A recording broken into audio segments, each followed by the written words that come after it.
Hello दोस्तों, welcome to LKG classes. तो स्वागत करता हूं आपका नई वीडियो में। आज हम बात करने जा रहे हैं रिलेशन एंड फंक्शंस की। अगर आपको वीडियो पसंद आती है तो लाइक कर दिया करो, चैनल पर नए हो तो सब्सक्राइब कर दिया करो और शेयर कर दिया करो अपने दोस्तों को, ताकि वो भी इस फ्री क्लासेज का लाभ उठा सके। ठीक है। तो अपन ने इससे पहले समुच्चय खत्म कर दिया था। समुच्चय अपने 4 या 5 क्लासों में खत्म हो चुका था। 5 या 6 क्लास रही होगी उसकी। अब संबंध एवं फलन की बात कर रहे हैं।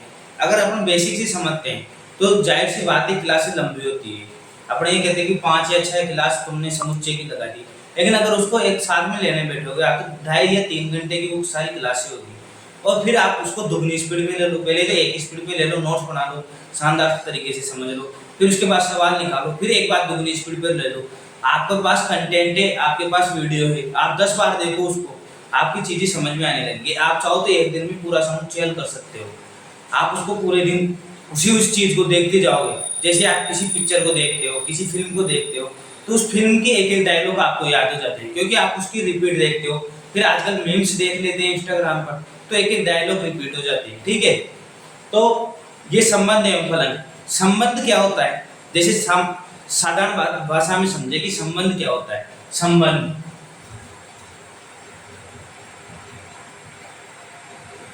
संबंध क्या होता है? रिलेशन। अब इसका नाम सुन के आप जान होगे कि क्या होता है संबंध। रिलेशन जो दो लोगों में होता है, एक फैमिली से होता है। ठीक है। जैसे एक समुदाय से होता है। आप कौन सी कास्ट से हो तो उस कास्ट से आपका क्या है? संबंध। आप कौन सी फैमिली से हो तो अपने माँ बाप से क्या है? आपका संबंध। ठीक है। अगर जैसे मैं एक उदाहरण की बात करूं कि दिल्ली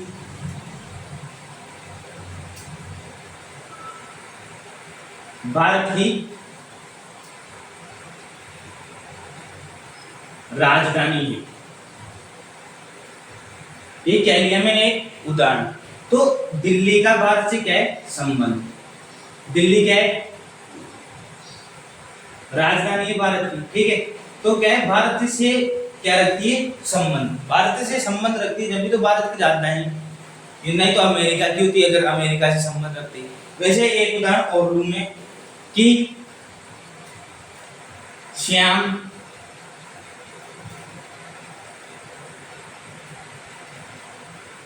राम का भाई है। ठीक है। अब इसको राम का ही भाई क्यों माने? किसी का मान सकते थे, लेकिन ये राम से कुछ संबंध रखता होगा। ये श्याम राम से कुछ संबंध रखता होगा, तभी तो इसको भाई मानते हैं। अब किसका संबंध रखता है? भाई का। किसका संबंध रखता है? ये भाई का। ठीक है। मैं कहता हूं सावित्री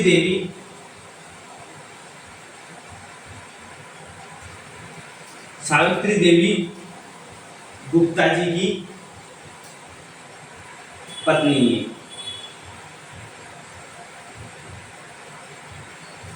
अब मैंने क्या कहा? सावित्री देवी गुप्ता जी की पत्नी है। अब ये जो गुप्ता जी है, ठीक है, और ये सावित्री देवी, ये दोनों क्या है? इनके बीच में क्या है? रिलेशन। किस चीज का रिलेशन है इनके बीच में? पत्नी का। सावित्री देवी क्या है? पति पत्नी का रिलेशन है। सावित्री देवी क्या है? गुप्ता जी की पत्नी। तो ये क्या होते हैं? रिलेशन। इस चीज को अपन समझते हैं। सामाजिक जो प्राकृतिक रूप से भी कई रिलेशन होते हैं, जैसे कि आसमान का मतलब जो चिड़ियों का उड़ना, वो किससे संबंधित रखता है? आसमान में, क्योंकि चिड़िया कहाँ उड़ेगी? आसमान में, तो वो क्या है? आसमान से संबंध। ऐसे ही रिलेशन को समझा जाता है। ऐसे ही अगर समुच्चय का समुच्चय से संबंध हो, जैसे मैं कहूँ ए समुच्चय है, उसका बी समुच्चय से संबंध है किसी भी बात को लेकर। ठीक है। तो इन दोनों में क्या समझेंगे अपन? रिलेशन। ए समुच्चय का अगर बी समुच्चय से रिलेशन है तो उस रिलेशन को अपन समझेंगे कि किस रिलेशन की बात कर रहे हैं। जैसे मैं एक बात कर दूं कि x y का भाजक है, x y का भाजक है, जहां x बिलोंग्स टू a और y बिलोंग्स टू b। मैंने क्या बात की? x y का भाजक है, जहां x तो किस में बिलोंग करता है? a वाले समुच्चय में, y किस में बिलोंग करता है? b वाले समुच्चय में। ठीक है।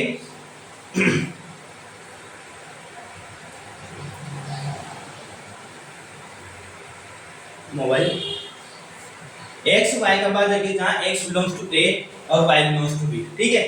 अब एक्स किस में बिलोंग कर रहा है, ए में, और वाई किस में बिलोंग कर रहा है, बी में, ठीक है। और फिर इन दोनों में क्या संबंध है कि एक्स जो ए के अवयव है वो बी से क्या है, भाजक, ए के अवयव क्या है, बी से भाजक। तो ये चीज आप उतार लो, संबंध को समझ लो। इसे आर से प्रदर्शित करते हैं, यहां लिख देता हूं मैं, इसे आर कैपिटल है ना, आर से प्रदर्शित करते हैं।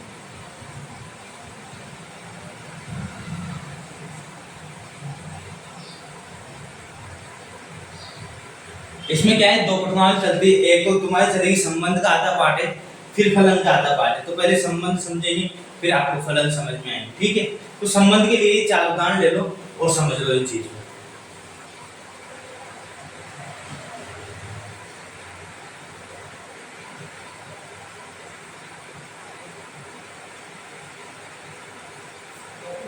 ठीक है, उतार लिया होगा आपने। अब इसको साफ कर देता हूं।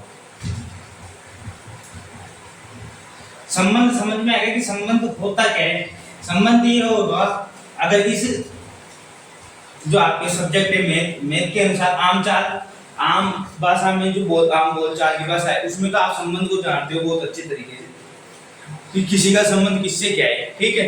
ये चीज आप जानते हो, नाना का, ताऊ का, माता का, पिता का, भाई का, बहन का, चाचा का, चाची का, दादा का, दादी का, सबका क्या है, संबंध। आप उनसे क्या रखते हो, एक संबंध, ठीक है। अब आप एक चीज बात करते हो,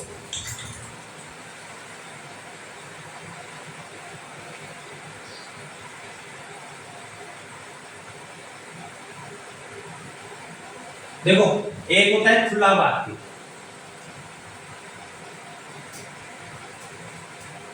खुला वाक्य, ठीक है। इस चीज को समझेंगे कि खुला वाक्य क्या होता है, ओपन सेंटेंस।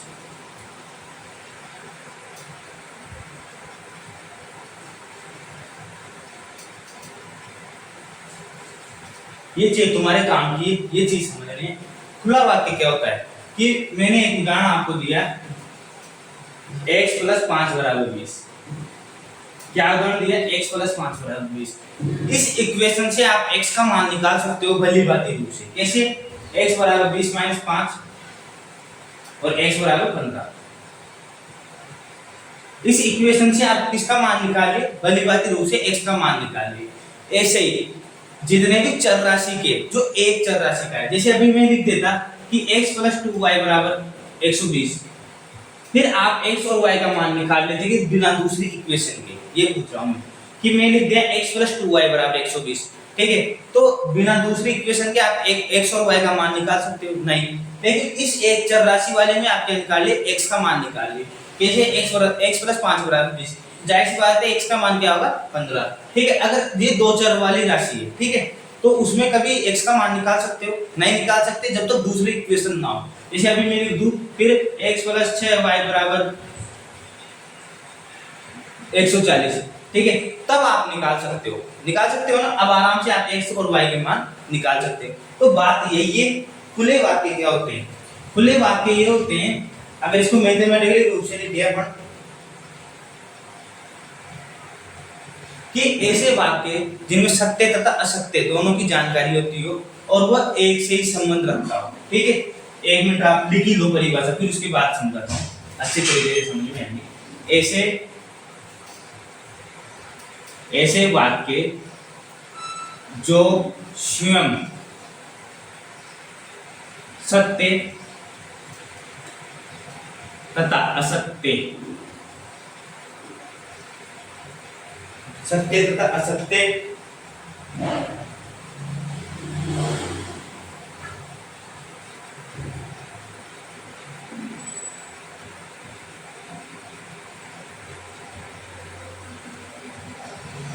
फैसला नहीं कर सकते, सत्य तथा असत्य का फैसला नहीं कर सकते हैं जब तक उनमें एक चर राशि विद्यमान ना हो।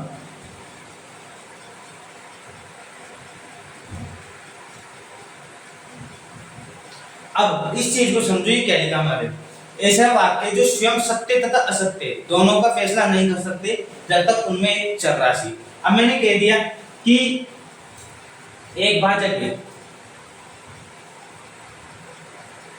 एक भाजक है।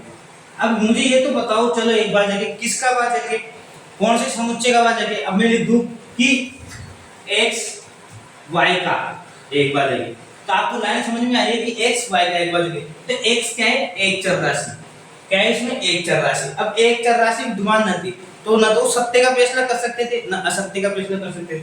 जैसे अभी यही उदाहरण में ले रहा हूँ, x + 5 = 15। अगर मैं आपको दे देता डायरेक्ट ऐसे 5 = 15, तो आप किस चीज का फैसला कर सकते हो 5 = 15 से, क्या ये सत्य है, कैसे बता सकते हो आप, और कैसे बता सकते हो कि असत्य है। आपको तो पता है कि 5 = 15 नहीं हो सकता, तो असत्य है। लेकिन बिना 5 = 15 अगर आपके पास वाक्य आ गया तो कोई प्रूफ तो होगा उसके पास, जब तो 5 = 15 का वाक्य दिया है।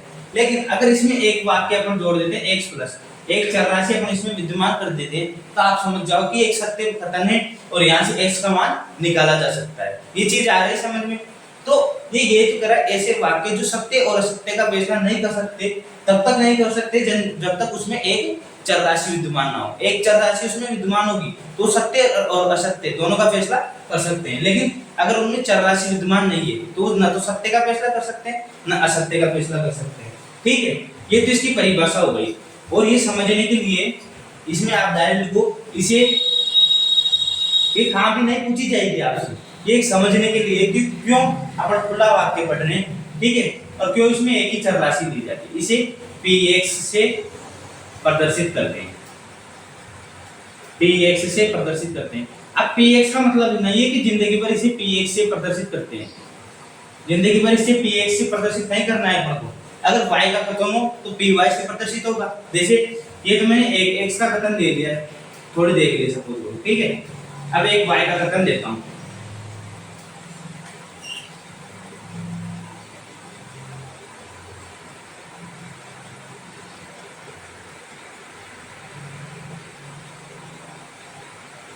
देखो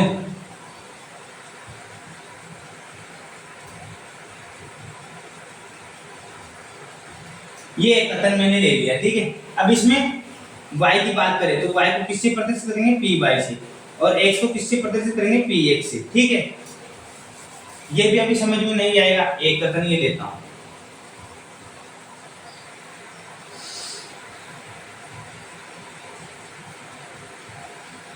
ये मैंने ले लिया।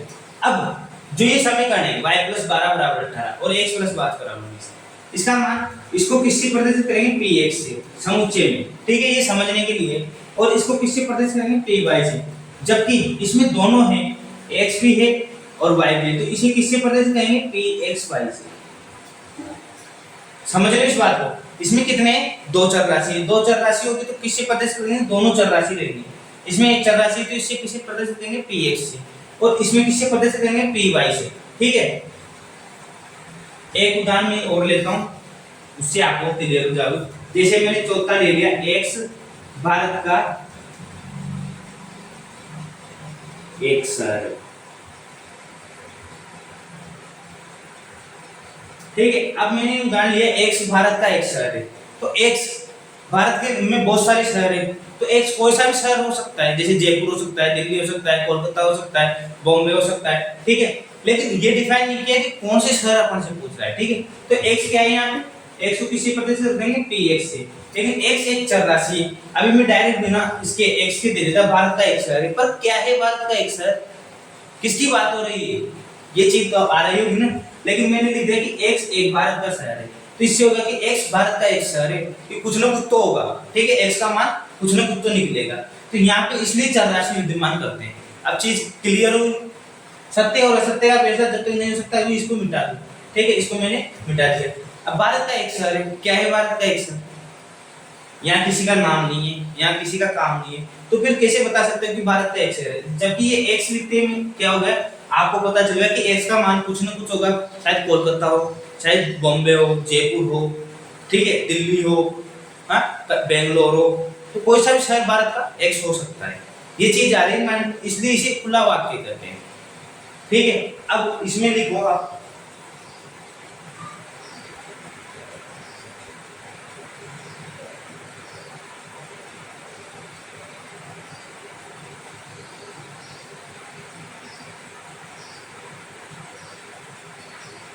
ठीक है, अब इसमें लिखो आप, यदि खुले वाक्य में, खुले वाक्य में, यदि खुले वाक्य में एक चर राशि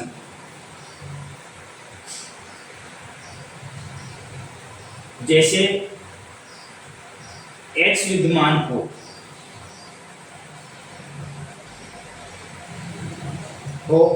तो उसे px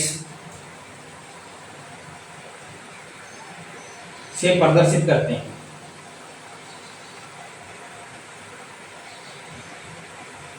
ये चीज बहुत इंपॉर्टेंट है समझना, क्योंकि इसी पे पूरी प्रश्नावली चलेगी। ठीक है, यदि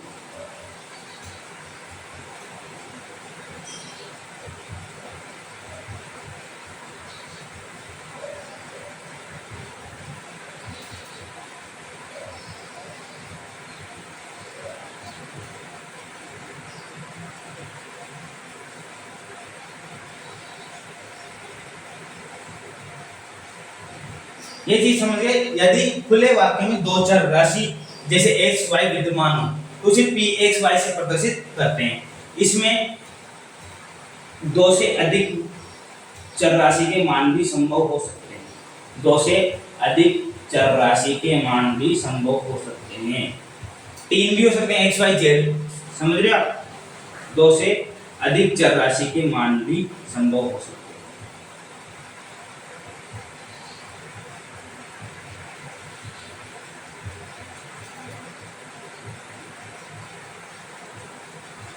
ठीक है, इसे उतार लो, आप स्क्रीनशॉट ले लो इसका।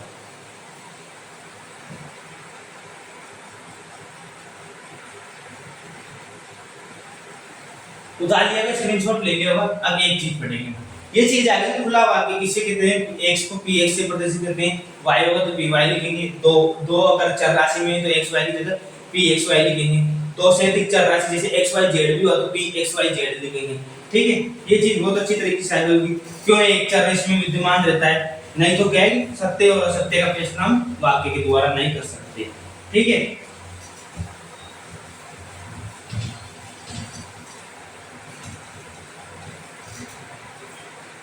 अब एक चीज पढ़ेंगे अपन, क्रमिक युग्म। क्रमिक युग्म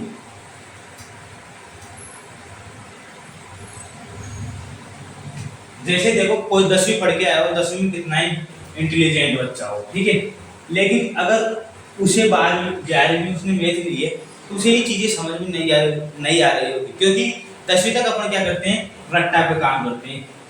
इस पे काम करते हैं, रट्टे पे। जैसे ये प्रश्नावली बता दी, ठीक है, इसके प्रश्न कर लिए, कभी भी अपन ने परिभाषा समझने की कोशिश नहीं की, केवल प्रश्नों को रटकर परसेंटेज बनाई है। अगर आप परिभाषा समझोगे तो ये 10वीं में भी चलते हैं, क्रमिक युग्म सब जगह चलते हैं, उनको समझना होता है। यहाँ तक कि 5 छठी में भी चलते हैं, लेकिन समझना नहीं चाहते। आजकल 8वीं में जो पहली प्रश्नावली चलती है उसमें क्या आती है, क्रम विनिमयता आती है, क्रम विनिमयता। ठीक है, और क्या आता है, साचर्यता आता है। लेकिन अगर आप उन चीजों को समझते नहीं, डायरेक्ट सवाल करवा देते हैं, तो ये कुछ मतलब जो टीचर लोग हैं उनकी भी गलती होती है। अगर आप इसको वहां पे समझा दोगे तो आपको ये फिर नए जो टर्म आती है ना, ये नई नई लगेगी कभी। ठीक है, यहाँ पे लिखेंगे वो ऑर्डर पेयर, ऑर्डर पेयर। जो भी इंग्लिश मीडियम के विद्यार्थी है जो अपनी ये देखते हैं क्लास को, कमेंट कर दिया करें, मैं इंग्लिश में भी समझाना चालू कर दूंगा। अगर अभी तो क्या है कि अपने पास ऑडियंस इतनी नहीं है, ठीक है, अगर आप इंग्लिश मीडियम से हो और तो आप मुझे कमेंट कर दिया करो, मैं इंग्लिश में पूरा चीजें समझा दिया करूंगा। ठीक है, अब देखो समुच्चय इसको समझते हैं, सेट अपन लेते हैं समुच्चय। ठीक है, समुच्चय लेते हैं, समुच्चय में क्या करते हैं, जैसे a बराबर मैंने दे दिया 1 2 3 4 5 6, ठीक है, b बराबर मैंने दिया 4 5 3 2 1 6। अब इसको क्या लिख सकते हैं, a बराबर b लिख सकते हैं आराम से। कैसे, a में भी कितने अवयव है 6, b में भी कितने अवयव है 6, तो इन दोनों का क्या है, कर्म कैसा भी हो लेकिन अवयव कितने हैं 6। और दूसरी बात, अवयव भी क्या है सेम। जैसे मैं कह दूं a x एक प्राकृत संख्या 1 से 10 तक, ठीक है। बी बराबर लिख दिया मैंने x, एक प्राकृत संख्या 10 तक हो, प्राकृत संख्या 10 तक, नेचुरल नंबर 10 तक हो, ठीक है। ये चीज समझ लो। तो बात तो वही है ना, a बराबर b, अवयव बदलने आएंगे 10 अवयव आएंगे, वैसे इसमें क्या है 6 और a बराबर b। लेकिन तुमने कभी बात की है कि मैं 235 को 532 लिख सकता हूं, क्योंकि अवयव तो इसमें भी वही है 2, 3 और 5, इसमें भी वही है 2, 3 और 5, लेकिन इसमें क्रम से लिखना पड़ता है, नहीं तो फिर क्या सवाल गलत हो जाता है। इसमें ऑर्डर का महत्व है, इसमें ऑर्डर का महत्व नहीं है, समुच्चय में ऑर्डर का महत्व नहीं है ना, और इसमें ऑर्डर का महत्व है। जैसे अगर समुच्चय में आप a गुना b करते हो, ठीक है, और b गुना a करते हो, कोई अलग बात होती है, कोई तो बात होती है, ठीक है। और इसमें अगर आप a गुना b करोगे और b गुना a करोगे तो वही बात नहीं होगी, अलग बात होगी। जैसे अपन ने इसके अवयव तो 3 ही है, 3 अवयव को लेकर 235 बना दिया और 3 अवयव को लेकर 532 बना दिया। अवयव तो 2, 3, 5 ही, लेकिन ऑर्डर का फर्क है। ऑर्डर के फर्क से कितनी संख्या बढ़ गई? 300 के ऊपर गई संख्या, 298 और जुड़ गए, ठीक है। तो ये चलता है ऑर्डर का फर्क। ये क्या होता है? ऑर्डर का फर्क। ये चीज आ रही है समझ में? देखो अपन ने क्या किया, a बराबर b, क्यों हो गया? क्योंकि दोनों में अवयव सेम है तो समुच्चय भी सेम है, ठीक है। लेकिन इसमें भी तो अवयव तो सेम है, लेकिन जो इनके बने हैं वो अलग अलग बने, और ये दोनों कभी भी समान नहीं होंगे। ये चीज आ गई समझ में आपकी अच्छी तरीके से, ठीक है।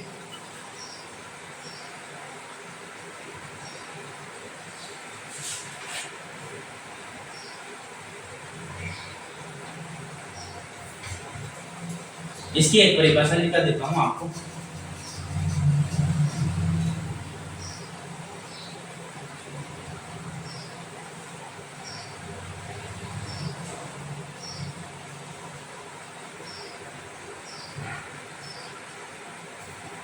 देखो एक परिभाषा दिखा देता हूं, इसमें परिभाषा दे नहीं रखी, लेकिन मैं मेरे हिसाब से दिखा देता हूं।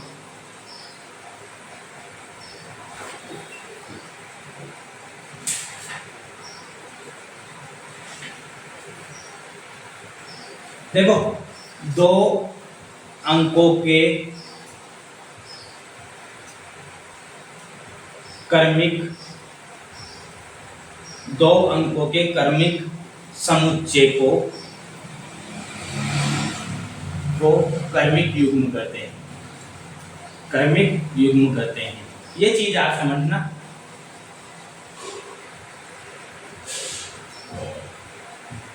ठीक है, 2 अंकों के क्रमिक समुच्चय को क्रमिक युग्म कहते हैं। जैसे मैंने a बराबर ले लिया a और b, ठीक है, और b बराबर ले लिया b और a, तो इनके अगर क्रमिक समुच्चय हैं, क्रमिक समुच्चय अगर b बराबर भी क्या होता a और b, तो ये दोनों क्या हो जाते बराबर, ठीक है, ये दोनों क्या हो जाते बराबर। लेकिन इसके क्या है अवयव उल्टे, तो ठीक है, ये दोनों कभी भी बराबर नहीं होंगे, ये दोनों कभी भी बराबर नहीं होंगे। ये चीज समझ रहे हो ना? तो ये उदाहरण इसमें आप लिख सकते हो, ठीक है। उदाहरण मैंने पहले भी समझा दिया, एक अच्छा सा उदाहरण और लिखा देता हूं आपको। एक इसमें लिख दो, यदि अवयवों की संख्या n हो, यदि अवयवों की संख्या n हो तो क्रमिक समुच्चय को a1 a2 dot dot dot an दर्शाते हैं। आप आएंगे क्या ये कर्म से, आपको समझ में आएगा कर्म मतलब जितना, जैसे ऑर्डर देंगे ना, एक तो पंक्ति में बैठना और एक ऐसे डिस्ट्रीब्यूट होना, ठीक है। तो ये क्या है पंक्ति में बैठ रहे हैं, ठीक है, और एक रैंडमली काम उठ के बैठ रहे हैं, तो वो क्या हो जाता है अनबैलेंस्ड हो जाता है, बैलेंस नहीं रहता है, स्थिर नहीं रहता है, अनबैलेंस हो जाता है, ठीक है। ये लिख लो आप।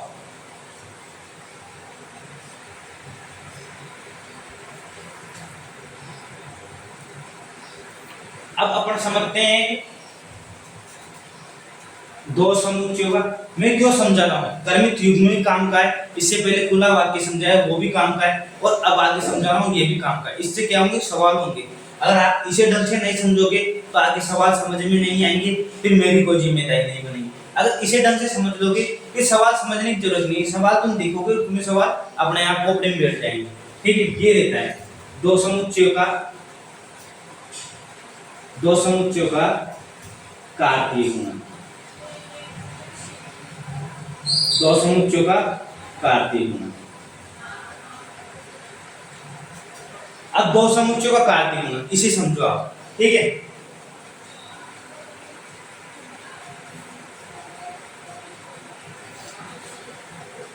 दो समुच्चय परिभाषा क्या है कि आपकी जो मैथमेटिकली लिखा था इसलिए देखता हूँ, ये बात मैंने कल भी कही थी। अब वो तो क्या है, देखना तो पड़ेगा।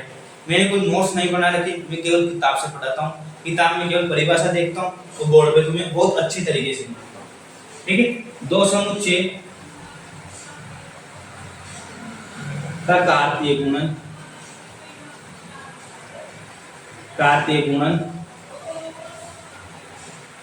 a गुना b, दो समुच्चयों का कार्तीय गुणन a गुना b हो यदि कर्मित समुच्चय, कर्मित रूप, आप ऐसे लिखो कर्मित रूप से पहला समुच्चय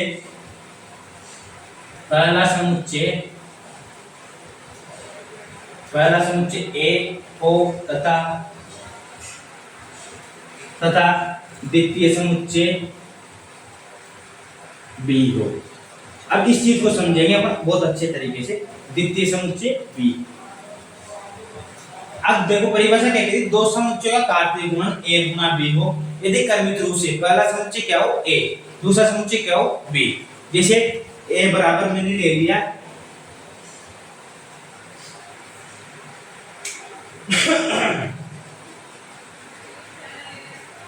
a बराबर मैंने ले लिया, एग्जाम्पल ले रहा हूं मैं, ठीक है, a बराबर मैंने ले लिया a b c, ठीक है, b बराबर मैंने ले लिया x और y। ये चीज समझो, a बराबर तो मैंने क्या ले लिया समुच्चय में a b c, और b बराबर क्या ले लिया x और y। अगर मैं इनका कार्तीय गुणन करता हूं, कार्तीय गुणन मतलब a गुना b करता हूं, ठीक है, तो कैसे होगा ये चीज समझो। कर्मित रूप से करेंगे अपन, कर्मित रूप से करेंगे तो पहले अवयव उठाएंगे इसको a को किससे करेंगे x, आगे चीज समझ में, ठीक है। फिर a को किससे करेंगे x से, उसके बाद फिर देखो a को किससे करेंगे y से। अब आप कहोगे इसे x और a नहीं लिख सकते, ये चीज समझना, y और a नहीं लिख सकते, नहीं तो क्रम बिगड़ जाएगा, फिर ये ऑर्डर में काम नहीं होगा। ऑर्डर क्या कह रहा है कि a वाला समुच्चय पहले ले रहे हैं, अभी ये b गुना a होता, थोड़ी देर के लिए मान लो b गुना a होता, तो अपन कैसे लिखते इसको xy गुणा abc, ठीक है। तो अपन कैसे करते अपन x का करते a से, ठीक है, फिर y का करते x का करते फिर b से, ऐसे करते हैं। जब तो उल्टा हो जाता है, लेकिन अभी क्या कह रहा है ये a गुना b करना है, ना कि b गुना b, ना कि b गुना a करना है, अपन को क्या करना है a गुना b। तो अपन पहला इसका उपयोग उठाएंगे, दोनों से कर दिया, ठीक है। उसके बाद इसकी बात करता हूं, अब b का करेंगे b का x से, फिर b का करेंगे y से, फिर c का करेंगे x से, फिर c का करेंगे y से। ये चीज बैठी खोपड़ी में, देखो a का करे x से, a का करे y से, ठीक है, b का करे x से, b का करे y से, c का करे x से, c का करे y से। अभी देखो अपन ने क्या किया, कर्मित रूप से किया है। मैं चाहता तो डिस्टर्ब भी कर देता इसको, पहले a b c से कर लेता, a का x से कर लेता, फिर b का x से, लेकिन ये होता है कर्मित रूप।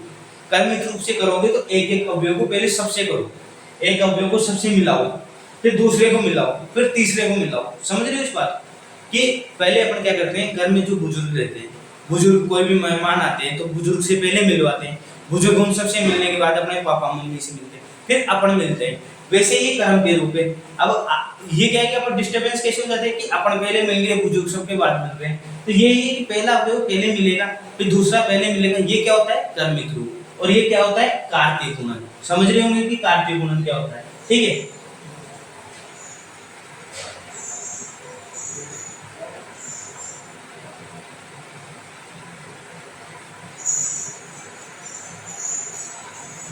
अब इसमें लिख लो एक चीज, यदि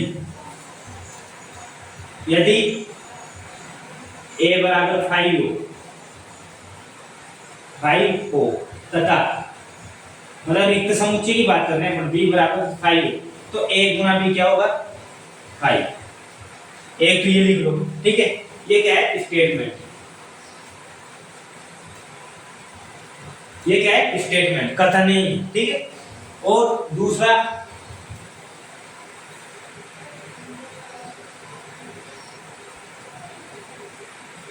अभी देखो यहाँ पे कितने अवयव थे समुच्चय में, ए समुच्चय में कितने अवयव थे 3, देखो 3 थे ना, ठीक है। बी में कितने थे 2, तो कितने अवयव आए अपने पास 3 गुना 10 मतलब 6। यहाँ कितने खाने बने 1 2 3 4 5 6। तो अपने ये चीज देखते हैं, यदि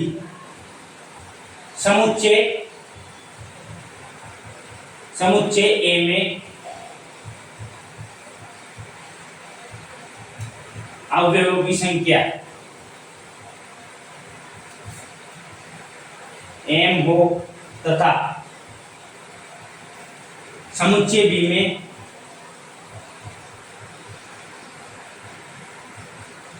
अवयवों की संख्या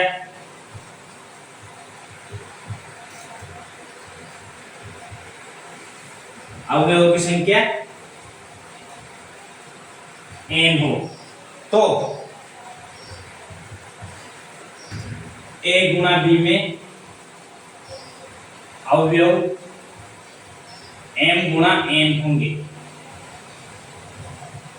ये चीज आगे समझ में ये बात मिलेगी कि यदि समुच्चय में अवयव की संख्या, a समुच्चय में अवयव की संख्या जैसे 3 थी और b में कितनी थी 2, तो दोनों को गुणा करेंगे m गुना n, तो a गुना b में भी क्या होगी अवयव की संख्या m गुना n, जैसे 3 गुना 2 6, तो यहाँ कितनी होगी संख्या 6। इस उदाहरण से समझ सकते हो इस चीज को, ठीक है। तीसरी बात है,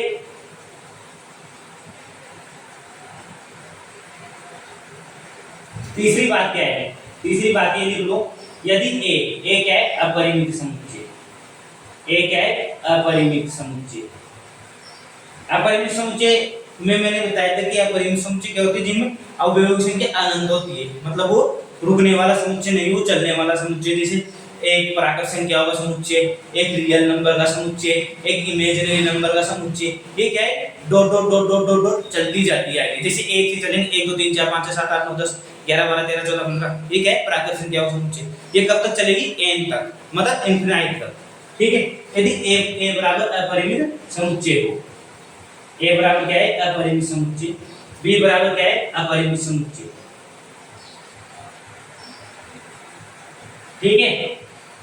a बराबर क्या है अपरिमित समुच्चय, b बराबर क्या है अपरिमित समुच्चय, तो a गुना b बराबर भी क्या होगा अपरिमित समुच्चय, a गुना b बराबर क्या होगा अपरिमित समुच्चय।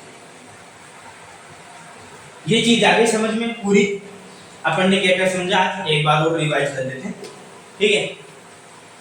पहले तो अपन ने समझा रिलेशन, रिलेशन होता क्या है कि दिल्ली एक भारत का शहर है, उन दोनों में रिलेशन है, पति पत्नी का रिलेशन, भाई बहन का रिलेशन।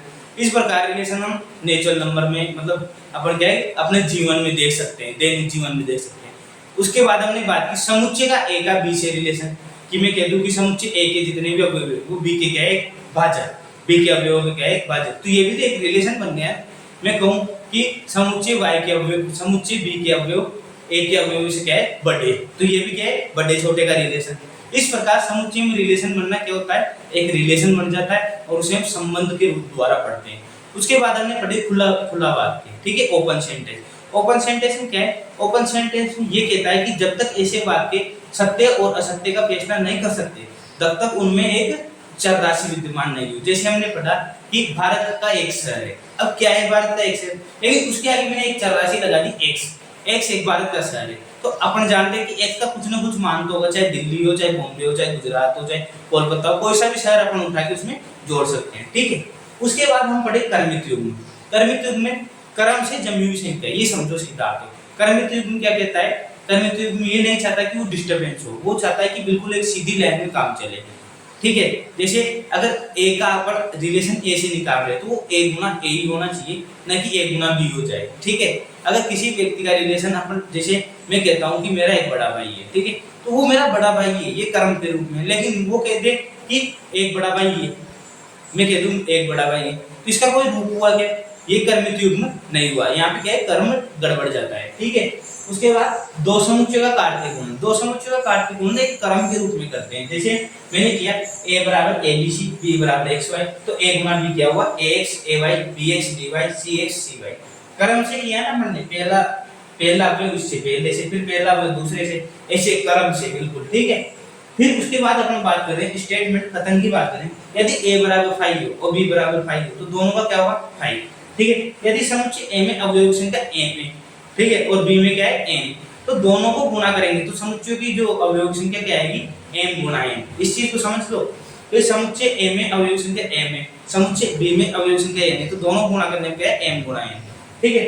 अब a अपरिमित समुच्चय, b अपरिमित समुच्चय, तो a गुणा b भी क्या होगा, अपरिमित समुच्चय। तो आज के लिए अपन इतना ही पढ़ते हैं, आप इसके नोट्स बनाइए अच्छे से, पहले तो इसका स्क्रीनशॉट लीजिए,